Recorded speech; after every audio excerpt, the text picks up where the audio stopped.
So, iikot ko kayo ngayon dito.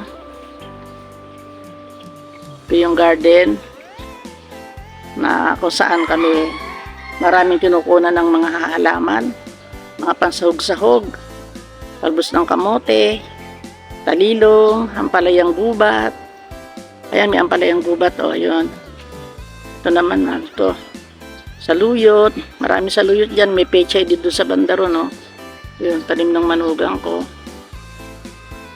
And then, marami din puno ng atis. Yung atis kasi parang marami siyang buko pa lang. Tsaka maganda yung atis kasi nung pagkakaulan. Tapos yun yung matayog na yan.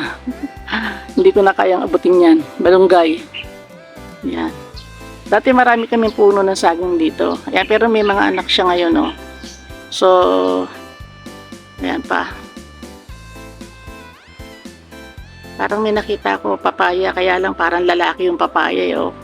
Sayang, lalaki ata itong papayang to. Ayan. So, ayan na, mangunguha na ako ng talilong. Yan.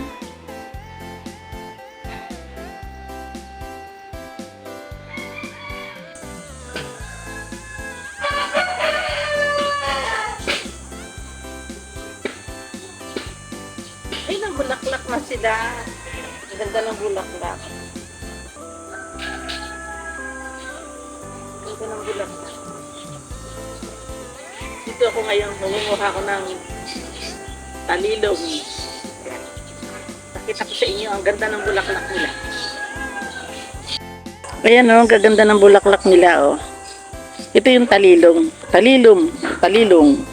Hindi ko alam kung ano sa Ilocano to, basta dito sa amin sa Katagalugan, talilong ang tawag dito.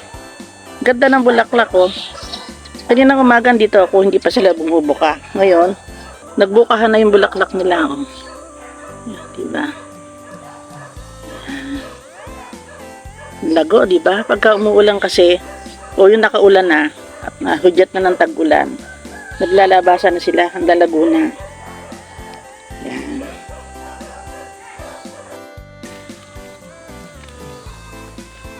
So, eto na, pupunta na ako. Nagulungan na ako ng talindong. Ano yung lalagyan ko? Nagawa na ako. Lago. Yan. Ganda.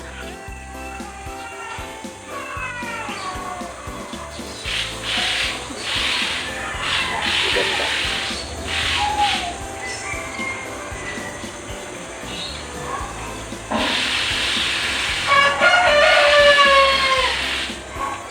Sarap po sa sardinas.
Yan na, dami kong nakuha, no? bibili ako ng sardinas. Pabibili ako ng sardinas. Ito ilalagay ko. Yan, sarap yan. Pero doon marami pa rin doon kasi hindi ko na kinuha iba. So susunod na lang pang ano naman, pang sigang. May langgam, kinagat ako langgam. Dami, di ba? Ito ang talilong. So ito na. Hihimayin ko na to. Dami pala. Ang dami ko palang nakuha. Yan, ganyan. Tanggalin natin yung bulaklak. Yan. Ganyan siya. Kasi titingnan din natin. Baka merong uod. Di natin alam, ano. May inom na yung ganyan. Inaayos. Sinihimay. Ni isa-isa. Ayan. Ganda, di ba? Sariwang-sariwa. Alam nyo, nung araw, nung dalagita pa ako, ang laki ng aking pasasalamat dito kasi nagluluwasan ng nanay ko. Nangunguha ko nito pagka umaga, tapos tatalian ko, tapos sa kinabukasan, dadalhin na ng nanay ko ng madaling araw sa blooming tree. Tali-tali siya. Naku, gustong-gusto ng mga Chinese to. Mabiling-mabili sa nanay ko to. Ito yung mga nakukuha kong bulaklak. So, pag yung pinagbilan nito, binibigyan niya sa akin baon ko. Yan ang history ng talilong sa buhay ko. Yan. Sobrang nagtawid sa akin sa pag-aaral ko itong talilong. Kasama rin ang talbos ng kamote. Yan. More on talilong kami noon kasi maluwang ang bakuran namin doon talaga. Yung bang halos sa bukid talaga yung pinagtaniman na araro ng tatay ko yun. Kinukultivate niya yung maigi sa taniman nyo. Kaya lang itong talilong hindi to tinatanim. Ecosystem to eh. Kusa itong tumutubo pagdating ng tag-ulan. Meron din naman siya sa tag-araw kaya lang hindi masyadong kaganda. Hindi katulad ng inabot ng tag-ulan na ganito, na maganda. So, sumisingit-singit sa mga talbos ng kamote, ganyan. Ang talbos ng kamote pa nga, tinatanim pa nga yun halos eh. Pero itong talilong talagang ito, kaloob to ng system ng ating nature. Kaya nga isa to sa one of the indigenous vegetable ng Pilipinas. Bihira na mayroong ganito ngayon. Itong talilong. Wala siyang amoy. Masarap siya. Lalo pagka ilalagay mo sa sinigang o tsaka yung sa sardinas. So, yan. Diba ang gaganda, no?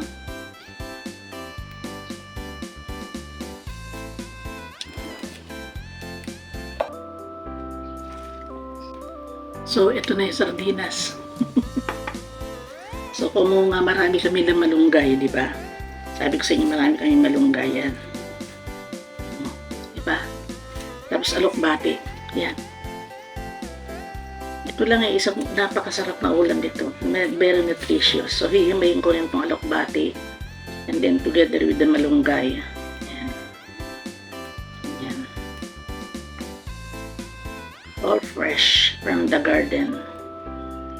Pagka medyo matigas, huwag natin isama. Alokbate naman to. Dahil kung bibilin nyo to, may halaga rin to. Diba?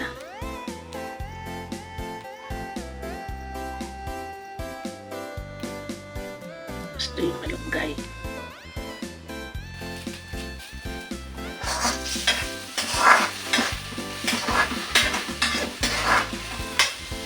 Sibuyas na bawang.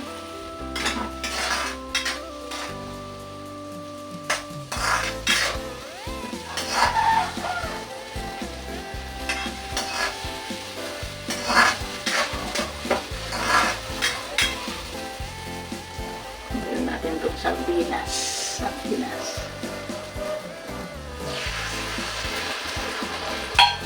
Higan lamang.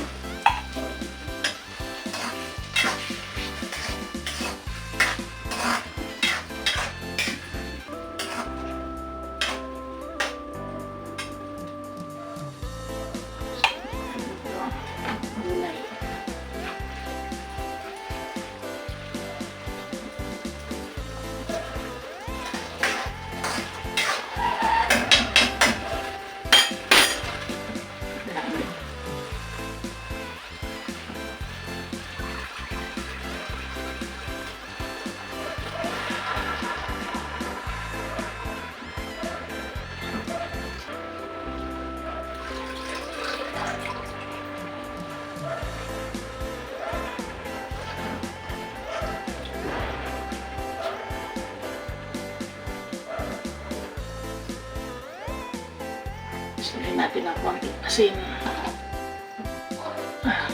Asin.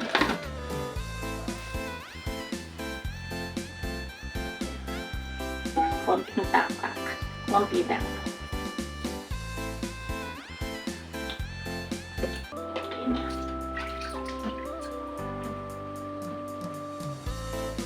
Lagyan natin siya.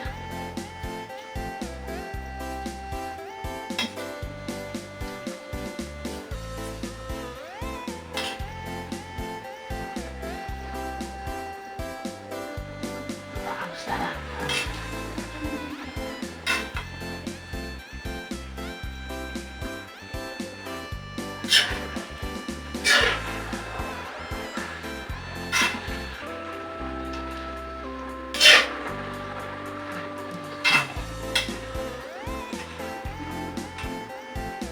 Pan. Ito natin. Yan. Para kumatas yung tubig niya. Tubig ng ano, yung dahon ng dahon niya.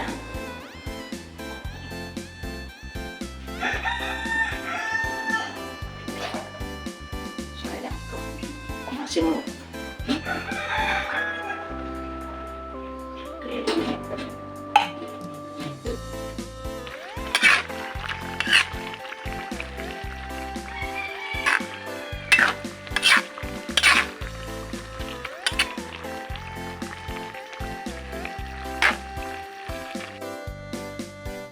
Thank you for watching. See you on my next vlog. Bye-bye.